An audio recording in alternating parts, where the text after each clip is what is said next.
Mr. Speaker, 16,226 children in Ukraine have been taken from their families by Russia through forced transfers and deportations between February 24th, 2022 and March 22, 2023. Let me say it again. 16,226 Ukrainian children taken from their homes and sent to Russia. Most people call this act kidnapping or abduction. In March, the United Nations Human Rights Council determined that Russian actions are a violation of human rights, and on March 17th, the International Criminal Court issued an arrest warrant for President Putin for these kidnappings. When the Russians take these children, they are sent to re-education camps, where they wait until a Russian foster family is found. What lies are told to these children? That their family is dead? In the case of 12-year-old Sasho, the Russians told him his mother no longer needed him. In March of 2022, Sasho and his mother, Snezhana, were captured in Mariupol and separated in the Russian camps, not even allowing them to say goodbye to each other. Sasho was taken to have an eye injury treated and was then placed in an orphanage. After some time, he found a phone and secretly called his grandmother. She gathered all of his documents and risked her own freedom and possible detainment to go on and get him.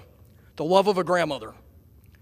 With his grandmother's efforts, his courage, and the assistance of a large network of government and non-government entities, they were happily reunited.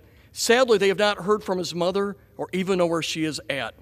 While this story is hopeful, there are only 307 other children who share the same happiness of being returned to their families in Ukraine, which means there's approximately 16,000 missing Ukrainian children in Russia.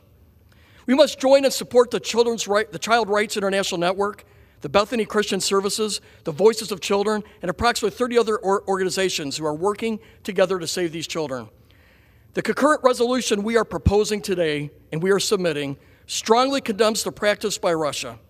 This practice was employed by ruthless dictators like Adolf Hitler, Joseph Stalin, Mao Zedong, Pol Pot, Augusto Pinochet, and other sadistic tyrants. And today we can add Putin to that terrible list. Children everywhere should be protected from the cruelty of being ripped from their families and trafficked to another nation to be re-educated and placed with a foreign family under the guise of the child not having a family. This resolution rebukes nations who provide aid and support to Russia kidnapping enterprise. It condemns the forced adoption of Ukrainian children and implores Russia to work with the international human rights and children welfare organizations to ensure the return of Ukrainian children to their home country and their families. And we should have zero moral ambiguity when it comes to Putin. He's a war criminal and committing barbaric human rights violations. He should be a global outcast and held accountable. I thank Senator Klobuchar for introducing this companion legislation in the Senate, and I urge my colleagues in the House to join